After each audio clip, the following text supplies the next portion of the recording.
Fundação Roberto Marinho apresenta Globo Ciência. Hoje nós vamos investigar a vida e a obra do primeiro cientista que de fato começou a se preocupar com a saúde do nosso planeta, Charles David Keeling, um químico americano tão amante da vida ao ar livre que decidiu fazer pesquisas fora do laboratório. O Globo Ciência está no ar. Fique com a gente.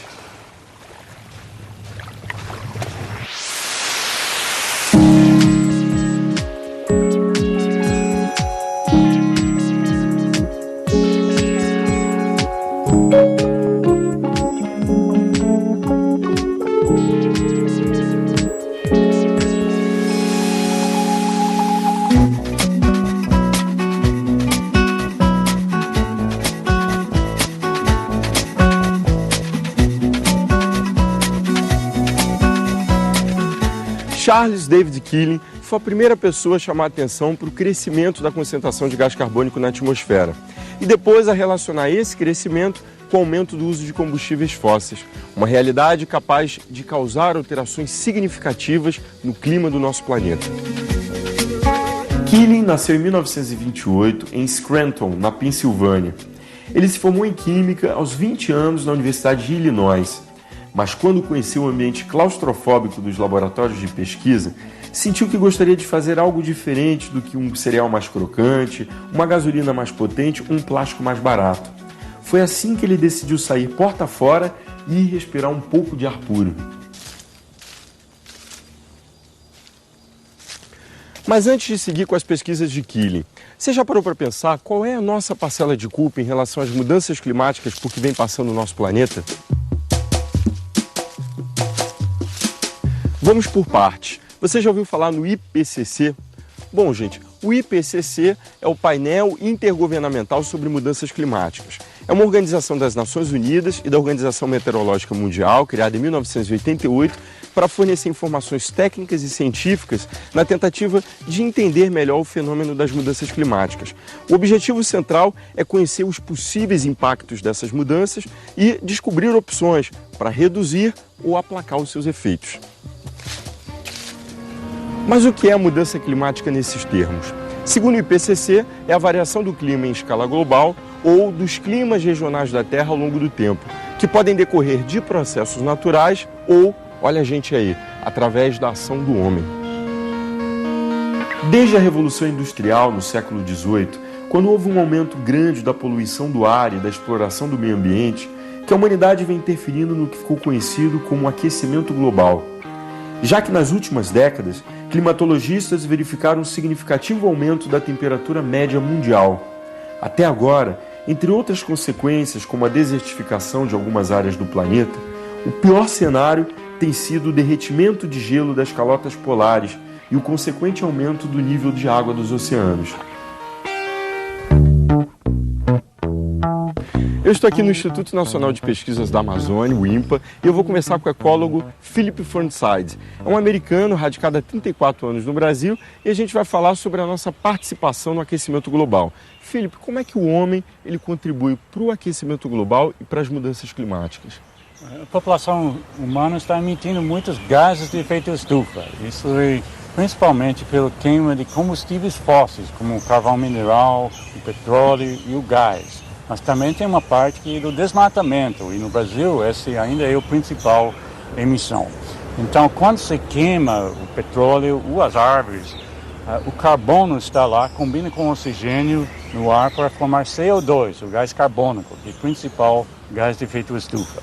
E também forma alguns outros gases, como metano e nitroso de oxigênio. Então, esses são os gases de efeito estufa que estão prendendo o calor junto à Terra, esquentando a Terra, porque eles dificultam a passagem da energia de volta para o espaço. A energia vem do Sol em ondas curtas, ele bate no chão, é absorvido, aí volta em ondas compridas. E essas ondas compridas são dificultadas a passagem pelos gases de efeito estufa. Então esquenta aqui embaixo. Esse já está esquentando, mudando o clima, mas as previsões para o próximo século são realmente catastróficas se a gente não para dessa emissão. Que impactos o desmatamento na Amazônia tem em outras partes do globo? vai contribuindo com o aquecimento global, além de outros impactos. E esse aquecimento global está somando os impactos de todas as emissões, inclusive toda a queima do mundo de petróleo e gás, etc. Então, esses gases chegam no ar e eles misturam. Não se sabe de que país que vem da Amazônia e de outros lugares. Mistura no planeta inteiro e esse, então, está mudando o clima de todo mundo, impactando todos os países do mundo de alguma forma. Então, realmente tem muitos tipos de impactos diferentes ao redor do mundo. É uma coisa que tem que ser parada, porque a consequência de não fazer é grave. Pois é, o clima anda meio pesado e a origem de tudo é o efeito estufa. Você lembra o que ele é? O efeito estufa é um processo que ocorre quando uma parte da radiação solar refletida pela superfície terrestre é absorvida por determinados gases da atmosfera. Como consequência disso, o calor fica retido, não sendo liberado para o espaço. Ou seja, dentro de uma determinada faixa, ele é vital para a vida existir, já que a gente precisa de calor. O problema é quando ocorre um desequilíbrio nesse processo, aumentando o efeito estufa e dando origem a um fenômeno conhecido como aquecimento global. A luz e o calor entram na atmosfera, mas só a luz sai. O calor acaba retido e, com isso, a temperatura aumenta. Charles Keeling foi o primeiro a se preocupar com o efeito estufa já na década de 50. Na época, ele havia concluído seu doutorado pela Universidade de Northwestern e logo depois fez seu pós-doutorado em geoquímica no famoso Caltech, um instituto de tecnologia da Califórnia. Foi nessa época que ele desenvolveu um sistema preciso para medir a concentração de gás carbônico na atmosfera. Eu estou aqui na Universidade Federal do Amazonas, a UFAM, e eu vou conversar com algumas estudantes do curso de Biologia, guiadas pelo professor de Ecologia, o Dr. Endiberg Caldas. O negócio é o seguinte: Charles Keeling, ele desenvolveu na época um método para medir a concentração de gás carbônico. E ele fez isso de forma obstinada. Eu queria entender como é que foi isso. Bem, foi muito interessante a forma que o Charles começou a fazer esse processo. Porque ele foi uma das primeiras pessoas a perceber como é que estava ocorrendo essa mudança de concentração dos gases na atmosfera, sobretudo o CO2, que é um dos gases de efeito estufa. Então ele mediu nas áreas com cobertura florestal, como uma floresta, uma área mais nativa, e áreas descampadas. Então ele mediu essa diferença, e também não só de dia, mas ele viu a variação entre o dia e a noite, e até mesmo as estações do ano. Primavera, né? Durante o inverno ele notou que haveria um aumento desses gases e no início da primavera e verão uma diminuição. Por que, professor? Nas estações, quando no inverno as folhas caem das árvores, principalmente em locais de zonas temperadas. O que acontece? As folhas que caem, elas se decompõem. Elas se decompondo, elas liberam CO2 para a atmosfera, que já não acontece no verão. A taxa de fotossíntese aumenta e aí elas ficam mais verdes e aí consome o CO2 da atmosfera. Por isso que todo gráfico de CO2 que é feito, ele tem os picos que variam ao longo dessas estações. São sazonais. Exatamente. É então vamos lá. O que vocês prepararam para a gente? Eu estou vendo aqui um equipamento, posso tirar para o público ver? Pelo que eu percebi aqui, é um equipamento que mede temperatura e umidade relativa do ar. Para que isso? E o que isso tem a ver com a experiência de Keeling? A taxa de CO2 ela está relacionada à taxa de fotossíntese, né? Então, durante o dia, sob efeito da luz do sol, os vegetais fazem fotossíntese, pegam o CO2 da atmosfera e água e transformam libera oxigênio e carboidrato para a planta, certo? Então isso de dia acontece normalmente. As plantas começam a fazer fotossíntese às 6 horas da manhã até o pôr do sol. Só que para essa reação, a temperatura ela intensifica as taxas de fotossíntese em função da intensidade. Então uma temperatura maior, a gente espera uma fotossíntese maior. E a taxa de umidade relativa do ar está relacionada com o que os vegetais liberam durante a noite e ao final da tarde e à noite, que é a evapotranspiração. Tá? Então essa evapotranspiração vai liberar através dos estômatos, da planta, tudo. Mas o que é interessante é que se você for numa área de floresta, por exemplo, você vai ter uma taxa de umidade relativa, porque ali está acontecendo fotossíntese, a temperatura é um pouco menor do que numa área aberta como essa que a gente está aqui. Então, em suma, numa área florestal a gente tem mais umidade e a temperatura mais baixa. Exatamente. Essa área aqui, por exemplo, é uma área que visivelmente foi devastada. É aberta, foi alterada. Então a gente tem uma temperatura maior e uma umidade menor. Exatamente. Vamos agora para a atividade prática, né? Eu estou aqui com um polímetro, né? Agora eu entendi aqui, conversando, que o polímetro, ele, ao mesmo tempo que ele mede a temperatura, ele mede a umidade relativa do ar. Vamos fazer a medição aqui? Então vamos lá. Me ajude aqui. A gente vai até ali, numa área aberta, que a gente chama aqui na área de clareira, né? Onde tem maior incidência de vento, maior incidência de luz e a umidade diminui em função da taxa de radiação solar. A gente vai colocar ali e esperar um pouquinho para ver a medição. Uma área de sol ali. Exatamente. Tá, e depois a gente vai entrar na área florestada, ok? Vamos? Vamos lá?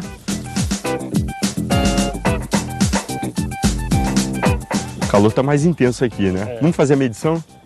Aqui está dando 35 graus, né? Isso é uma área aberta e a umidade relativa do ar está dando 60. Normalmente a nossa umidade ela é bem maior que essa, mas nós estamos passando por uma seca muito severa. Você tem percebido um aumento da temperatura ano após ano? Está tendo um aumento maior, porque as secas estão ficando mais severas, né? Com o efeito El Niño, está assim, ficando a cada ano que passa mais acentuado. Então a gente verifica isso no nível dos rios, está baixando muito, né? E na própria emissão de CO2 que está aumentando em função também do desmatamento. Vamos fazer o seguinte. Agora nós vamos fazer essa mesma medição na floresta, né? E daí a gente vai comparar. Isso. Vamos lá? Vamos lá.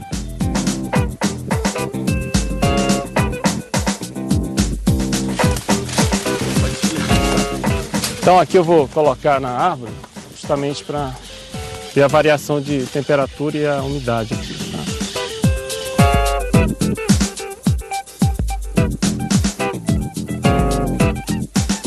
A temperatura já está um pouco melhor, né? Lá a gente viu 35 graus, aqui ela está a 33 graus. Então você vê que a cobertura vegetal já fez a diferença na temperatura. Outra coisa, a umidade foi para 70. Nossa, saltou De 10. 60, saltou para 70. Então o que está acontecendo nesse momento?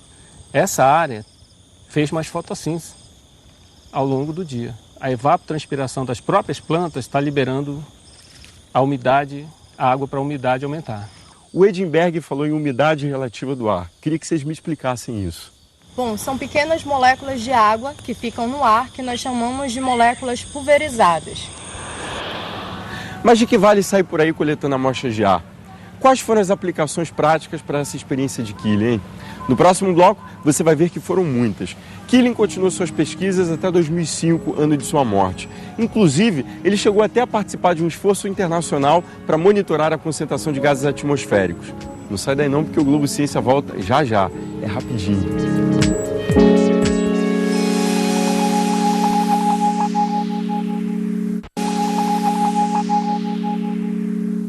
Eu estou na Lagoa Rodrigo de Freitas, um dos pontos atingidos pela enchente em abril deste ano, que deixou literalmente o Rio de Janeiro embaixo d'água. Segundo especialistas, esse tipo de tragédia é resultado de mudanças climáticas decorrentes do aquecimento global. Charles Keeling foi o primeiro a se dedicar ao tema. Ele criou um gráfico que ficou conhecido como a curva de Keeling, que mostra o aumento da concentração de gás carbônico na atmosfera e, como consequência, a emissão de gases do efeito estufa. Mas de onde ele tirou esse gráfico? Que experiências deram origem à famosa curva de Keeling? Em 1957, os climatologistas tinham chegado a uma conclusão surpreendente. Embora a concentração de gás carbônico na água do mar fosse várias vezes superior à concentração na atmosfera, os oceanos não pareciam funcionar como escoadouros das grandes quantidades desse gás despejado na atmosfera. Ora, se os oceanos e a vegetação terrestre não eram capazes de absorver o excesso de gás carbônico que as atividades humanas emitem, então a concentração desse gás só tenderia a crescer. Keeling ficou intrigado com essa descoberta e foi para Mauna Loa investigar o tema. O Observatório de Pesquisa em Mauna Loa ficava numa ilha vulcânica no Oceano Pacífico. Keeling escolheu esse local, pois além de ser distante das atividades humanas, que pudessem contribuir com a injeção de grandes quantidades de gás carbônico, por ali, gente, passavam correntes que carregavam amostras de ar de todo o planeta. E em 1958, ele começou a monitorar as medições que, mesmo após a sua morte, continuam sendo realizadas na ilha e produzem leituras diárias que são convertidas em médias mensais. Com os dados das medições, Keeling montou um gráfico que ficou conhecido como a curva de Keeling. em que se pode observar uma flutuação sazonal e um gradativo aumento anual da concentração de gás carbônico na atmosfera. Um dos aspectos mais preocupantes dessa curva é justamente o aumento das médias mensais de um ano para outro. Só para vocês terem uma ideia, em março de 1958, a média foi de 315,71 ppm. Em março de 1959, no ano seguinte, a média foi de 316,65 ppm. Os números não pararam de crescer, até que em 2005, em março daquele ano, o valor chegou a 380 ppm. Resultados similares foram obtidos em todos os demais meses do ano. E de 2005 para cá, a curva não parou de crescer. Onde vamos parar? O que a gente tem a pensar sobre o futuro do nosso planeta? Em 2007, o IPCC publicou um extenso relatório sobre as prováveis mudanças que ocorrerão no clima da Terra. E as conclusões, gente, são mesmo assustadoras. Vamos checar agora alguns dos cenários apontados. Não há dúvidas de que o planeta está se aquecendo. A maioria dos aumentos na temperatura média global desde meados do século XX são muito parecidos aos observados nas concentrações de gases do efeito estufa emitidas por ações humanas. O aquecimento provocado pelo homem e a elevação do nível dos oceanos continuarão a aumentar por séculos, mesmo que a concentração dos gases do efeito estufa permaneça estabilizada. A probabilidade de que o aquecimento global seja causado apenas por processos climáticos naturais é menor do que 5%. A temperatura mundial poderá aumentar entre 1,1 graus Celsius e 6,4 graus Celsius durante o século XXI, o que vai levar a uma elevação do nível do mar entre 18 a 59 centímetros, derretimento glacial, ondas de calor e chuvas torrenciais, aumento nas secas, ciclones tropicais e marés altas elevadas. As concentrações atmosféricas globais de gás carbônico, metano e óxido nitroso têm aumentado significativamente como resultado de atividades humanas desde 1750. Tanto a emissão passada quanto a futura de gás carbônico, decorrente da ação humana, continuarão a contribuir para o aquecimento global e o aumento do nível dos oceanos por mais de 1000 anos.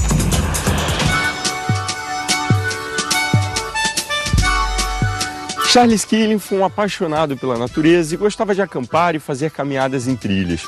Os estudos de Keeling serviram de alerta sobre as emissões de gás carbônico mais de meio século atrás. E hoje, o que nós estamos fazendo para tentar salvar o nosso planeta?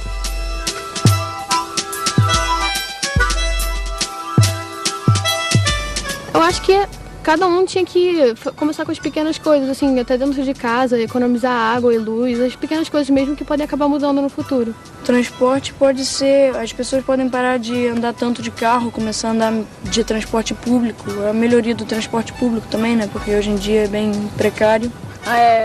Andar muito de bicicleta.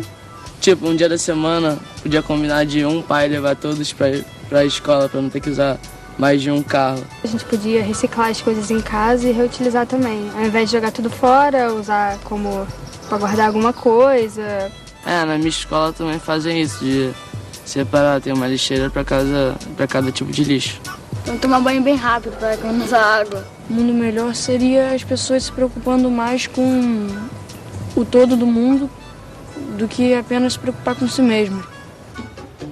Eu espero que as futuras gerações saibam respeitar os limites da natureza e aprendam a cuidar melhor das nossas florestas e do nosso planeta. A homenagem a Charles Keeling encerra por aqui e até a próxima.